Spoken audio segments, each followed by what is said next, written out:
Hello and welcome to WHO and today's virtual press conference on global health issues. It's Thursday, 10 April 2025, and we're here at WHO HQ in Geneva. Please, first of all, accept my apologies. We're having a huge delay today, but I hope topic-wise we can at least make it up to you. My name is Christian Lindmeier, and I'll walk you through today's press conference. Now let me introduce the participants here in the room. We have first and foremost Dr. Tedros Adhanom Ghebreyesus, Director General for WHO. Then we have Dr. Mike Ryan, Executive Director for WHO's Emergencies Program. Dr. Maria van Kerkhoff, Director ad Interim for Epidemic and Pandemic Preparedness and Prevention. On her side is Dr. Abdi Rahman Mahmoud, Director Interim for Alert and Response Coordination. Then we have Dr. Tana Vulic, Executive Officer for Universal Health Coverage and Life Course. And to her side is Dr. Daniel Thornton, Director for Coordinated Resource Mobilization. On the other side of Dr. Mike Ryan, we have first Dr. Kate O'Brien, Director for the Department of Immunization, Vaccines and Biologicals. Then we have Dr. Calypso Chalkidou, Director for Health Financing and Economics. And last but not least, we have Dr. Rudy Eggers. He's Director for Integrated Health Services. We have a number of colleagues online who I will introduce when we come to it, but to mention one, we also have Dr. Rick Peperkorn. He's the WHO representative in the occupied Palestinian territory. With this, enough from me, and over to Dr. Tedros for the opening remarks. Thank you, Christian. Good morning, good afternoon, and good evening. At our last media briefing, I spoke about the impact of recent funding cuts on global health. Since then, WHO has compiled feedback from more than 100 countries to understand that impact and the support of those countries need to mitigate it. The results show that severe disruptions to health services in 3/4 of countries and closures of health facilities in 1/4 of countries. We also see increased out-of-pocket payments for health care in 1/4 of countries. They also report job losses for health and care workers and disruptions to information systems and the supply of medicines and health products.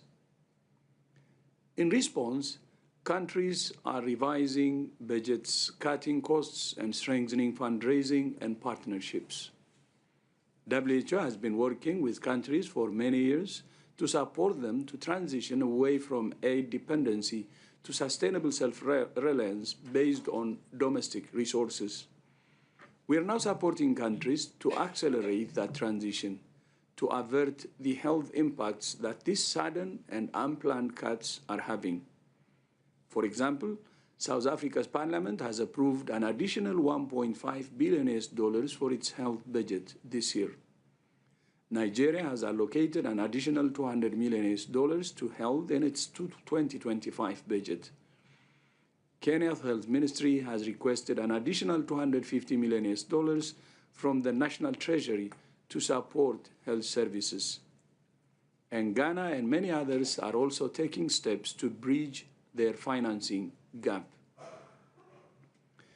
Countries are asking for WHO support for innovative fundraising and targeted technical assistance, and WHO is working to provide that support as best we can. There are several principles that we advise countries to follow. First, prioritize the poorest and prevent exposing them to impoverishing out-of-pocket health spending. Second, protect health budgets and resist reductions in public health spending.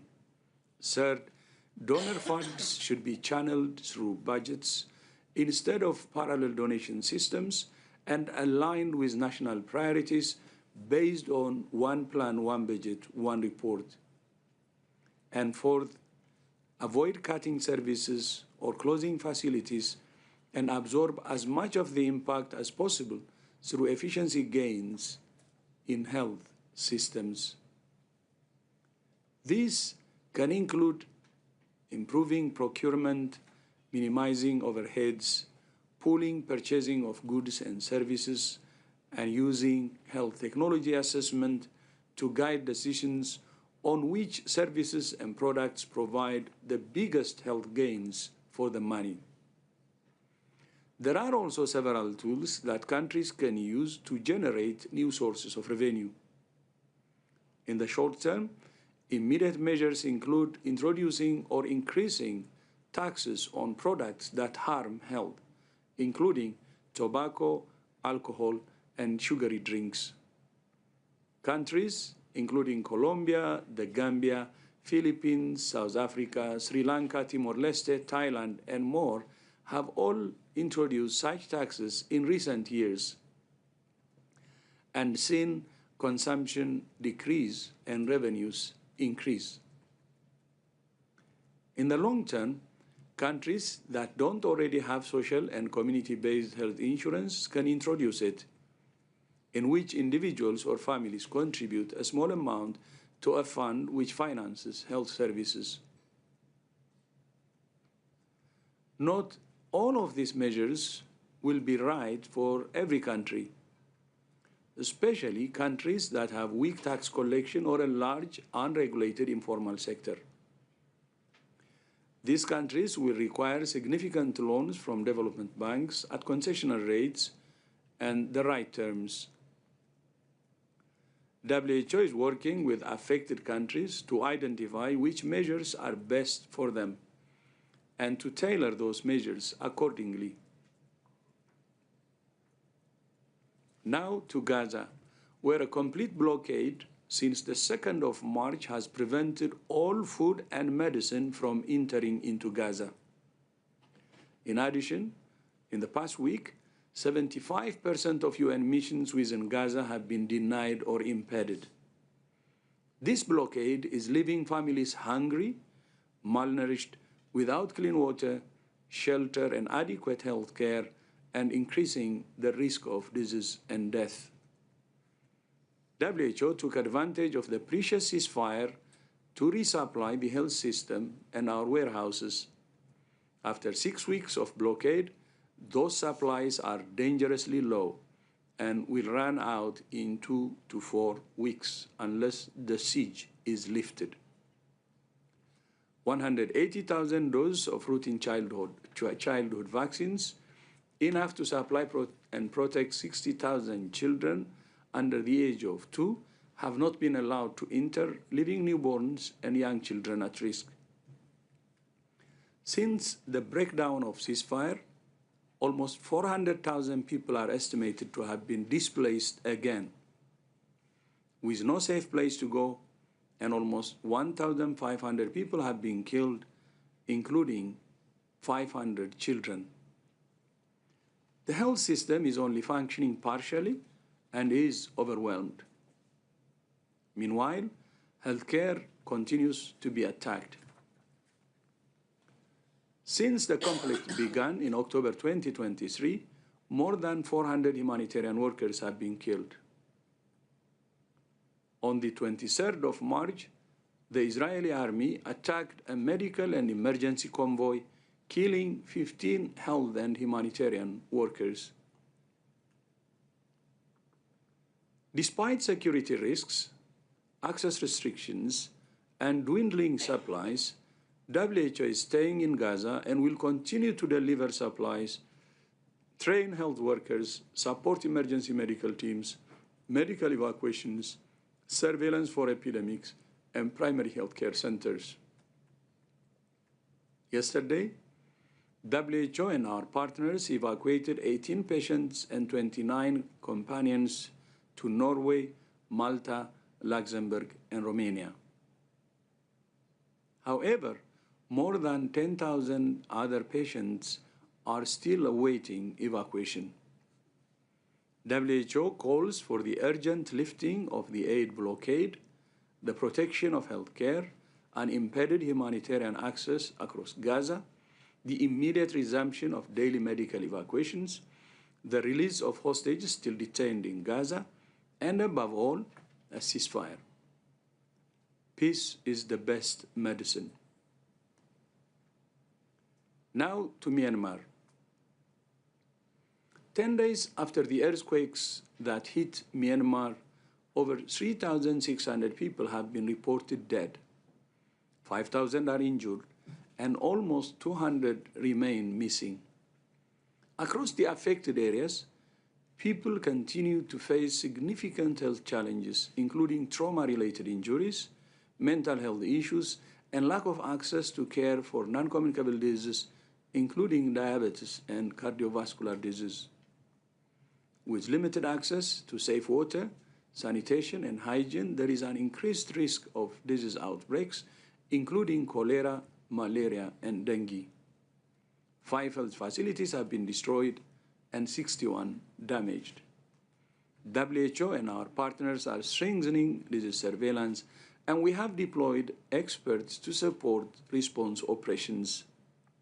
So far, WHO has delivered 140 metric tons of specialist medical supplies, and more is expected to arrive from Dubai today.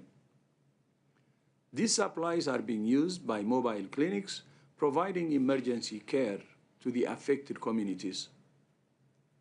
15 emergency medical teams have also been deployed, made up of volunteer international health professionals. To support our work, WHO has launched a flash appeal for $8 million, and we ask countries, philanthropies, individuals to contribute, including through the WHO Foundation. Late last week, WHO convened more than 350 experts from 15 countries to test for the first time a new initiative for deploying and connecting health expertise during health emergencies. Knowledge and people, software, and hardware. The two-day simulation, called Exercise Polaris, tested WHO's Global Health Emergency Corps, a framework designed to strengthen countries' emergency workforce, coordinate the deployment of surge teams and experts, and enhance collaboration between countries. The exercise simulated an outbreak of a fictional virus spreading across the world. It was a rare opportunity for governments to test preparedness in a realistic environment, where trust and mutual accountability were as critical as speed and capacity. The exercise showed what worked well, including rapid information sharing and coordination of surge responses. It also showed what needs to be strengthened, including connections between technical leaders. Exercise Polaris reaffirmed that all countries must continue investing in their emergency health workforce and in scalable mechanisms that can expand rapidly and in a coordinated manner during crisis. Finally, today, WHO issued our first guidelines for the diagnosis, treatment, and care of meningitis. There are an estimated 2.5 million cases of meningitis globally each year. Many viruses, bacteria, fungi, and parasites can cause the disease. The most dangerous form is bacterial meningitis, which kills 1 in 6 of the people it strikes and leaves many others with lifelong disabilities. These new guidelines are designed for health workers to use and will help to save lives, improve long-term care, and strengthen health systems. They also contribute to the global plan to defeat meningitis by 2030. Christian, back to you. Thank you very much, Dr. Tedros. Let us now open the line for questions. To get into the queue, please use the raise your hand icon to flag your hand and then unmute when it's your turn. And the first question goes to Nina Larson from AFP. Nina, please go ahead. Yes, hi. Thank you very much for taking this. I was hoping that you could say a little bit more about the impact of the cuts on WHO itself, and then also given the state that you described at the beginning here about what seems to be a very fragilized global health system. If you could say if that is adding to the urgency of completing a pandemic agreement this week, and how you see those discussions proceeding, and if you expect them to complete this week or if you expect them to continue. Thank you. Thanks, Nina. I think that's touching upon a large range. Mike, do you want to start? Yeah, Tedros may wish to come in. Yeah, I think when we consider cuts and we consider everything else, I think we need to be very cognizant of the fact that within an organization like WHO, there's always an opportunity to evolve structures, to evolve our budgets, to be more efficient. I think today of the people in Myanmar, I think today of the people in Gaza, I think today of people around the world who've lost their HIV therapy or their TB therapy, or children who haven't been vaccinated dying of measles. And in the hierarchy of suffering, any suffering at WHO is in the halfpenny space compared to what people around the world are suffering. However, we recognize that we're in a situation where, with the advice and with cooperation with our member states, we need to contract the amount of money we absorb as an organization in order to do the work we do with our member states and in the field. And we're doing that. And we're approaching that very, very responsibly in terms of cost containment, resource mobilization, looking at the priorities in the organization that we already set with our member states for a 5-year cycle, which would start in January next year. Within all of those deliverables, we are working at all levels to prioritize those deliverables, to work with the member states to agree what is the adapted work we will do, what is essential and must continue, what can be scaled back or postponed a little, and what can actually stop. And in the end of the day, we have to talk about what we can't do anymore while trying to maximize all that we do. We've also got to look at the model of delivering that in terms of how we're structured, in terms of organizational design and how that's delivered. And that's something we're looking at as well. We're looking at our budgets and where that budget is spent. Is it spent here in Geneva? Is it spent at the countries? How we utilize our partners outside. Are we using our partner networks? You saw in the exercise Polaris, we're leveraging our partners to work more with us, so we don't have to expend as much resources, and our member states and their wonderful institutions can pick up more of that burden. So much is happening. It's happening in a very compressed period. You know, we're doing a lot of organizational work and evolution in a compressed period of time. And because of that, many of these processes aren't sequential, aren't linear, they're happening at the same time. And you know, we have to be honest, that's causing stress within the organization, and I'm really sorry, and for our own staff, in the sense that as things move like this, it's very easy for people to become disrupted and unsettled.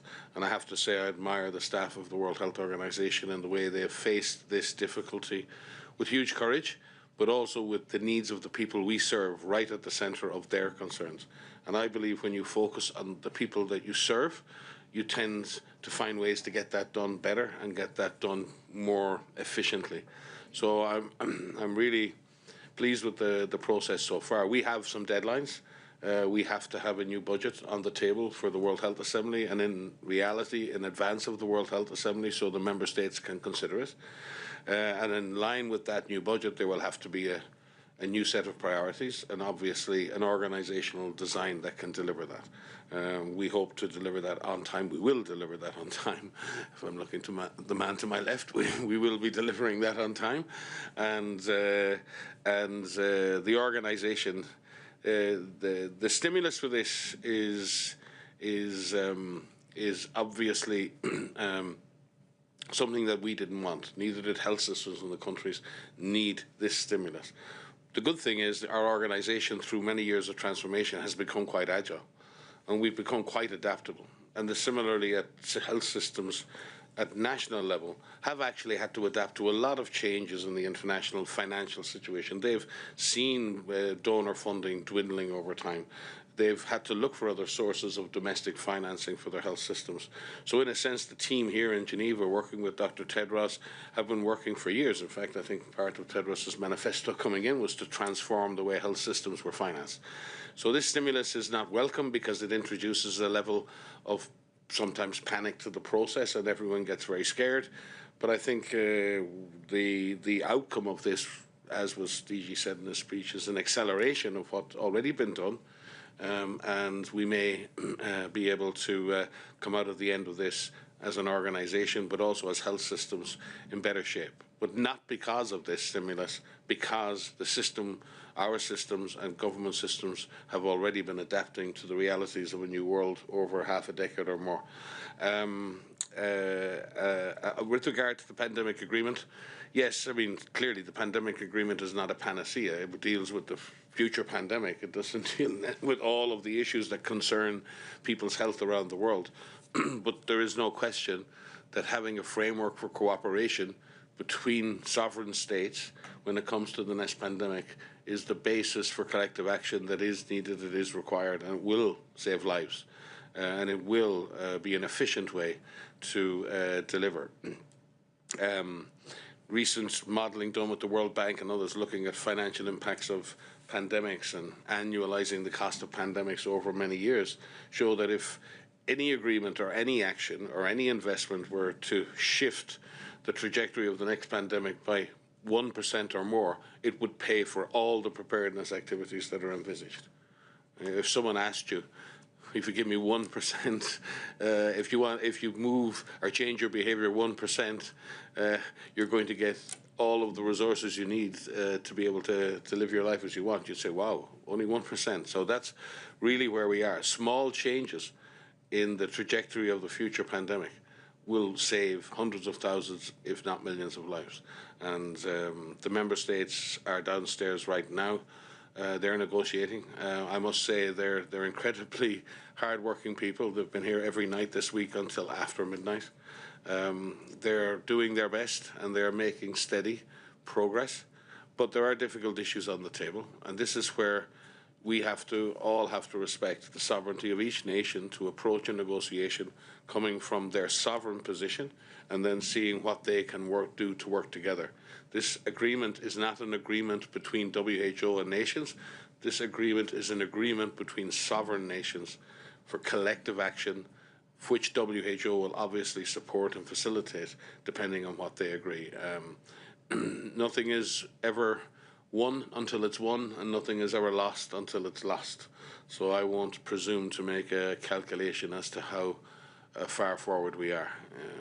But I can tell you as a public health practitioner, having a framework that brings nations together and plans for the next pandemic will save thousands, if not millions of lives. Tedros.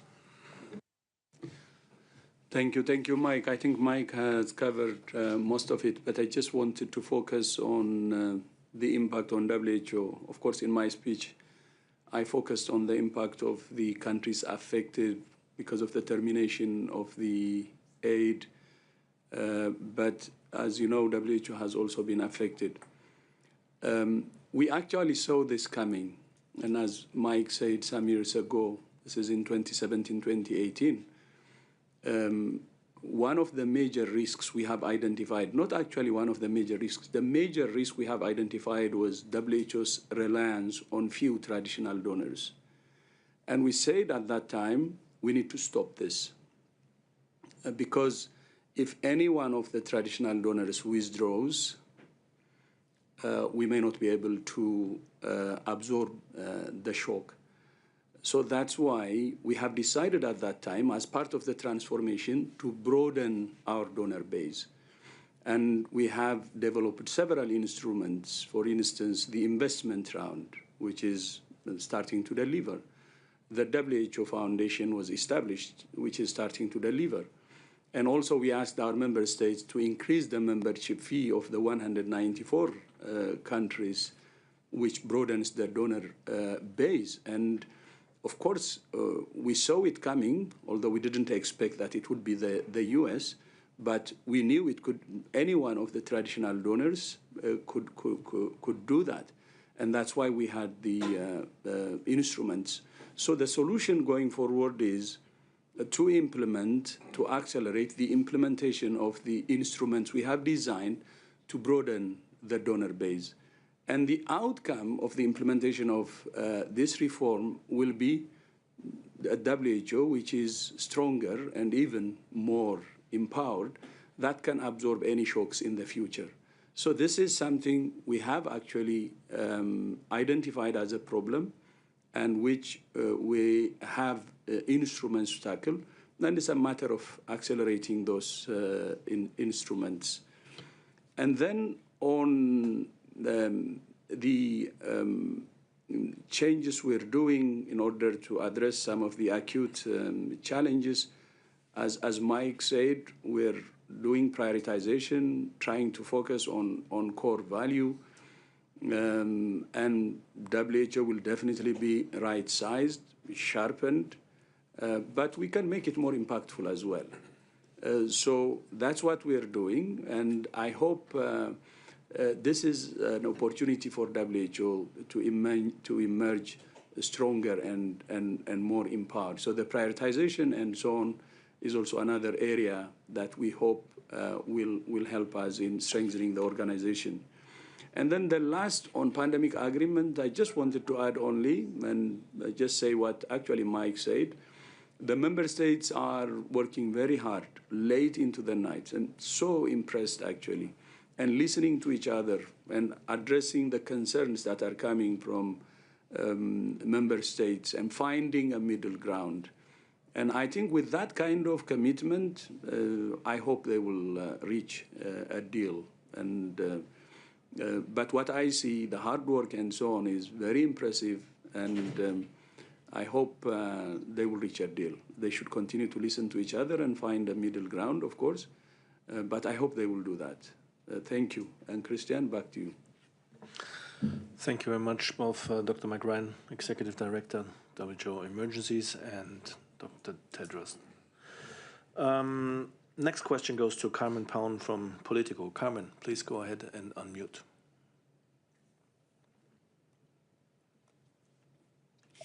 Thank you so much, Christian. I just wanted to ask if there's been any outreach to the White House from the WHO for talks about the withdrawal. Obviously, we talked about this in the past, but the U.S. president has seemed to leave the door open for that. So I was wondering if there's been any more on that in the last few weeks, if there are any talks planned with the U.S. about what they would want to continue staying in the WHO. And the other thing I wanted to ask was about the Ebola prevention and response. There's been some confusion here and some sort of like contradictory statements about whether the U.S. is still participating in that. And the last I heard was that was still the case, that the U.S. was still, paying for Ebola prevention and response in Uganda. So I was wondering if the WHO is seeing that. Is there any cooperation, for example, still ongoing between the U.S. and the WHO and the response to the Uganda outbreak, for example? Thank you. Thank you, Carmen. For those, let me see where we start. Those on the Ebola or on the financing. Dr. Mahmoud, maybe for the Ebola. Thanks so much. In terms of collaboration with USCDC and the US government, we've been working very closely with them, both in Tanzania and Uganda, in responding to the outbreak. But as I mentioned previously, it's not the response, it's the system that supports the system. So a lot of restriction on the core funding, whether the lab collection, the lab transport system, the IPC, the management of the waste, a lot of those funding have been cut. So technical collaborations have improved, and we continue collaborating with them. But the broader aspect, you can't isolate Ebola response from the broader investment in the health system. So that's the biggest challenge that we've been having. And it's taken, as Dr. Tedros mentioned, countries to submit resources to the budget, which takes some time. So the challenge we're having right now is, while the collaborations have been improved, both at the country and also with our colleagues in Atlanta, but the broader investment required for the health to successfully manage an outbreak will require support in the point of entry, where thousands of people are workforce required, is the collection of the samples, is the supplies required for that. So I think the main challenge is happening is twinkling, wrinkling, small steps have been taken, but it's not enough to respond to a large outbreak like Ebola. Thank you, Dr. Mahmoud. And Dr. Tedros, please. Okay. On the engagement, no formal engagement has started yet, but informal reach outs we're doing. As you know, we have, I think, shared the three-pronged approach we have. One is the accelerating the implementation of the financing instruments we have. That's resource mobilization, which I said earlier. Second is sharpening WHO, make it more focused on its core mandate and reducing expenditure. And the third is engaging the US. So we still have it in our three-pronged approach, and we're engaging informally, but no formal engagement has started. What do they want? I mean, from what they want, if it's in the executive order, there are clear four things. I think reform, payment. They also mention about COVID management. And the fourth, I think, is WHO's independence. So these are actually good reasons to stay than to leave. I think I said it in the past. When it comes to reform, WHO is doing the largest reform in its history since 2017. It means we are open to reform. So if reform is an issue, then they can bring it, we can consider. Because we're receptive, that's what we're doing actually for many years. And then the second on payments, of course, this is decided by member states. But if they want to pay less, that's actually what we have been doing since 2017. Working for broader donor base means the contribution of the large traditional donors will decrease, but this will not come like tomorrow or after tomorrow or next year, but in the next 5 to 10 years. The contribution of the traditional donors will significantly decrease based on the approach that we started in 2017, because our donor base will be broad. So if that's what they want, and that's what we have been doing since 2017, and the instruments we have designed are actually starting to deliver. So it's better to stay inside and then help in making sure that the changes for sustainable financing that we started actually succeed. So it's not a good reason to leave. And then the third on COVID management, of course, we tried our best. We have done our best, and we learned lessons from the COVID, and we're implementing lots of changes. As you know, the BioHub we created here, the Berlin Hub, which is to improve surveillance, the Pandemic Fund with the World Bank to improve financing of preparedness, the UHPR, or the peer review mechanism, and you name it. So that cannot be an issue. We did our best, and we're also improving some of the challenges we have all seen as a global community. And then, of course, the fourth on independence of WHO. The first one is attached to this, the reform we're doing, and also in our actions. I think what we're doing is to make WHO more empowered and independent, and if that's what they want, they can stay to contribute to make WHO more independent. But as many of you know, when the answer is no, especially something that contradicts the values and principles of the organization, we have said no many times, and that's publicly. So we are clear about our values and principles, and we try to be independent, no matter the consequences that may have, because we say no. And if that's what they want, that's exactly what we're doing. We have been doing the last few years. So this is, I think, as I said earlier, the four in the executive order are good reasons to stay, and I hope there will be some formal engagement for a very honest and candid dialogue for the US to come back to the World Health Organization. I said it many times that the US withdrawal from WHO, it's a lose-lose. It's in the best interest of the US to stay in WHO. It's a health security that keeps the US safe and the rest of the world safe by being in WHO. And it has also many other benefits for the US to stay within the WHO family. And all the investment has been doing is in its own best interest. And that's what we believe, and I hope they will reconsider and join reconsider and join the WHO family. Christian? Thank you very much, Dr. Tedros. One hand went down, so the next question goes to Kerry Cullinan from Health Policy Watch. Kerry, please go ahead. Thank you, Christian. I see that there's 193 million outstanding members' assessed contributions. So I just wondered whether it was going to be possible for the WHO to get that money, because obviously it would help a lot with your financial situation. And then a clarification on the earlier question on the pandemic agreement. I wasn't clear that if agreement is not reached tomorrow, is there a window of opportunity for them to continue with the talks up until the World Health Assembly, or is it a hard stop tomorrow? Thanks very much. We seem to be one topic only today. We'll want to go over to Daniel Thornton, maybe. Want to start with Mike Ryan? Right, Dr. Mike Ryan, please. Daniel, speak to the issue of assessed contributions. But my understanding is that assessed contributions or membership fees from member states are to be paid up until the moment of departure from the organisation, so therefore any arrears should be paid in advance. That's the legal position. The reality of what may happen, I think, if Daniel can speak to. With regard to the pandemic agreements, you specifically asked, just to clarify the question, Christian? If they don't agree, that was it, sorry. Thank you, Gibson. If they don't agree by tomorrow, the member states will do what the member states do. We have gone through 13 rounds now, and some of those rounds have been multiple meetings.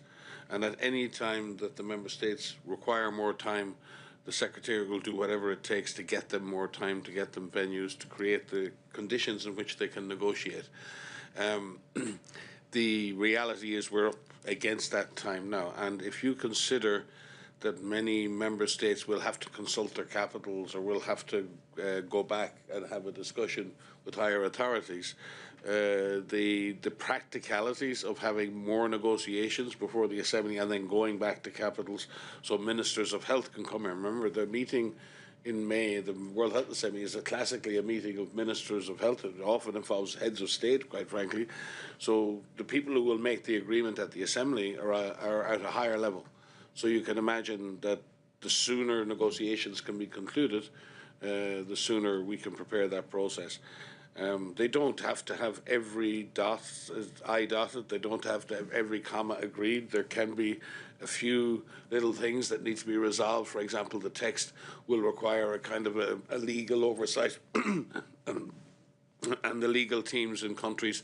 And here we'll have to, they term it a legal scrub, where they just have to look at the language and how it's used and the terminologies and the spellings. So there is work to do to prepare for the adoption of an agreement. So therefore, realistically, we are talking about this week till midnight. If they want to add on more time this week, they can do that. I'm sure Tedros will turn around, and if they want to stay and do it next week, they'll be here. That's their call. The member states will have to make a judgment themselves of how close they are. The negotiators downstairs are not WHO negotiators. The negotiators downstairs are negotiators assigned by 193 sovereign states, right, or 192 sovereign states in this case.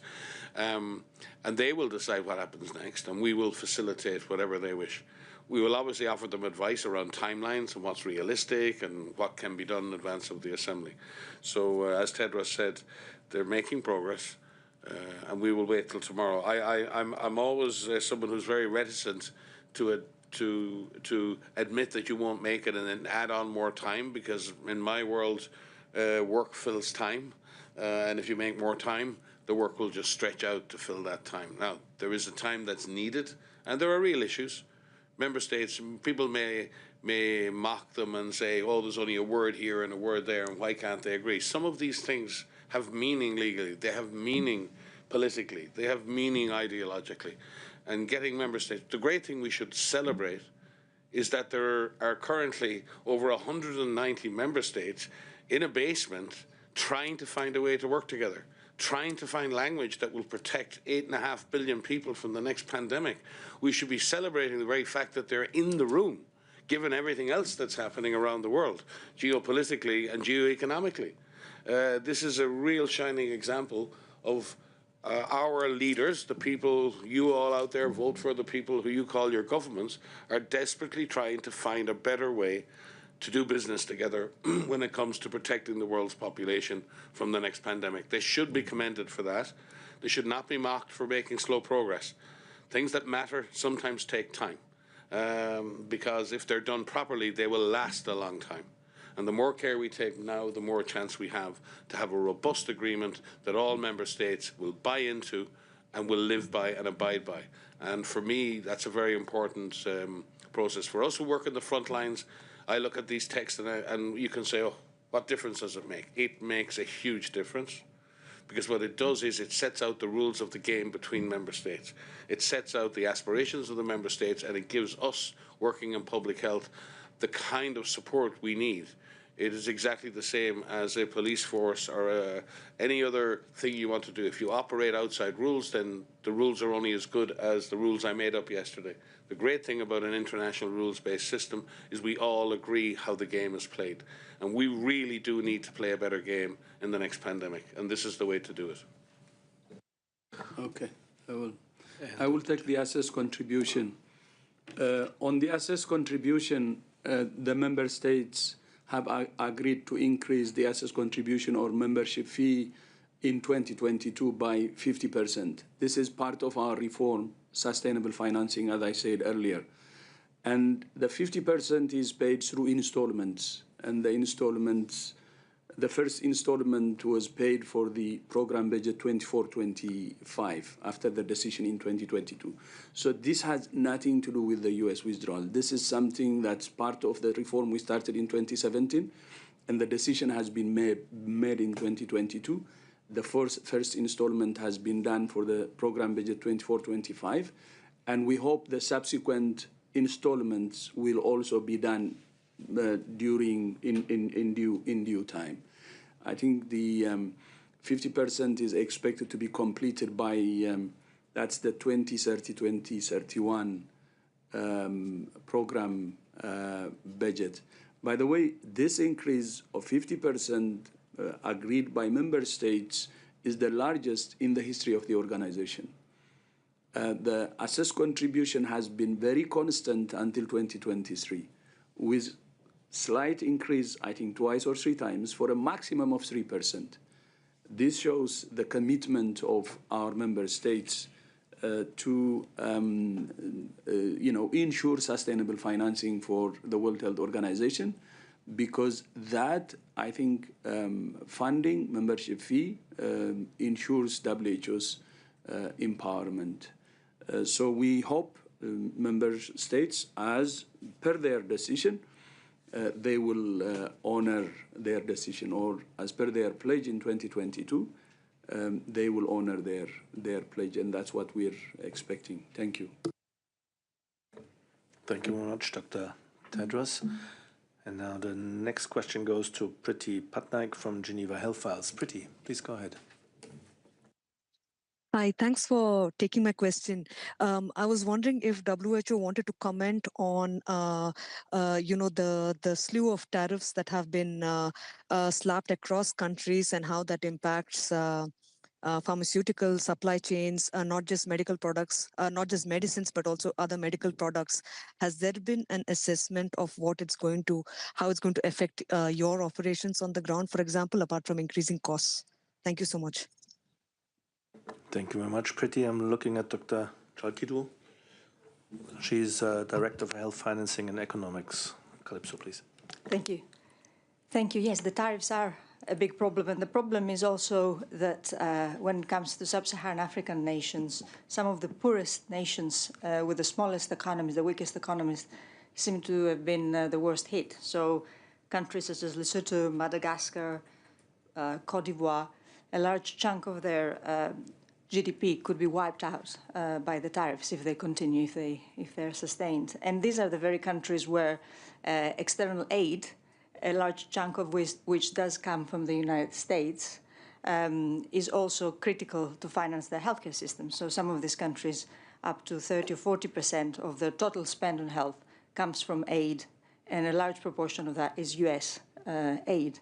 So it's unfortunately several things, several pressures that are challenging and will affect the way these countries function. Now, tariffs are not, pharmaceuticals are excluded. However, most of sub-Saharan Africa is reliant on imports of pharmaceuticals. The continent is a net importer of pharmaceutical products. And so if you put this together with the fact that the more general financial crisis, devaluation of currencies, depletion of foreign exchange reserves, and very sticky inflation, if you put all this together, really the bill for importing pharmaceutical products is going to get bigger. And again, at the same time, we see institutions such as PEPFAR, USAID, who purchased on behalf of countries and donated, in fact, products for specific diseases, especially HIV, TB, malaria. Those sources are also now being frozen or paused indefinitely. So it is a very critical situation. Thank you.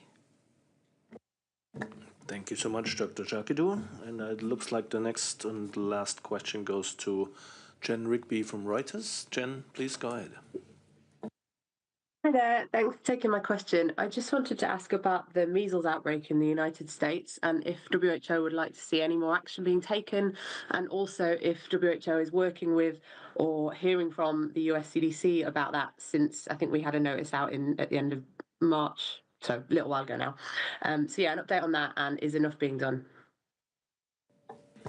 So thank you very much, Jen. Measles outbreak, where's Dr. Kate O'Brien, please? Yeah, thanks for the question. I'll just remind folks that measles is one of the most infectious viruses, and so measles anywhere is, in fact, measles everywhere. The U.S. is a country that had eliminated measles in the year 2000, which means that the only cases that are occurring in the U.S. are coming from importations of measles and then the spread of measles within the population in areas, subpopulations, sub-communities in the U.S. that have insufficient immunization rates to stop the spread of the virus. And also just a reminder that measles is a deadly virus. I think people forget just how sick and how dead that virus can make you. And so it's a serious illness, notwithstanding that not everybody who is infected with measles has a serious case. I think what is clear is that the U.S. is working to control the outbreak and to shut the outbreak down. It is a multi-state outbreak. There are cases, as we reported in our disease outbreak news report, there are cases in many states. Obviously, the center of it is in Texas. And the most important thing, and I think this has been clearly stated by many people, including the Secretary, is that the measles vaccine is the most important intervention to stop this outbreak and to end the risk to individuals who are not immune. So I think for any country, as long as an outbreak is going on, not enough is yet happening. We could only say enough is happening when, in fact, the outbreak has ended. I'll just point out also that we have had a huge increase in the number of outbreaks over the past couple of years, largely related to the backsliding in immunization that occurred over the period of the COVID pandemic. So there are 58 countries that have not just outbreaks, but what we categorize as large and disruptive outbreaks in the past 12 months, which is a substantial increase compared with the number of countries having large and disruptive outbreaks in the preceding 12 or 24 months. So this is not just about one country, it's about action being needed on the part of many countries to really get a handle on measles and to shut down measles outbreaks and to continue making progress to get to elimination, which every country has made a commitment to do. So I think those are the main points, and I think I'll just end those comments by just again reminding you that measles vaccine is an incredibly safe vaccine, and it's incredibly effective vaccine. 2 doses of measles vaccine confers upwards of 95% efficacy, and a single dose confers over 90% efficacy. So anybody who does not, who has not been vaccinated should certainly be doing whatever they can to get vaccinated, especially among young children who are some of the most at risk for severe consequences. Thank you very much, Dr. Kate O'Brien, Director for Immunization and Vaccines and Biologicals. Thank you very much. With this, we've come to the end of our questions. Thank you all very much for participating.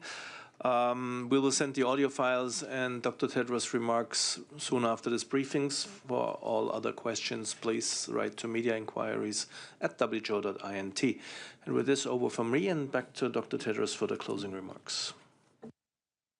Thank you. So thank you to members of the press for joining us today, and see you next time.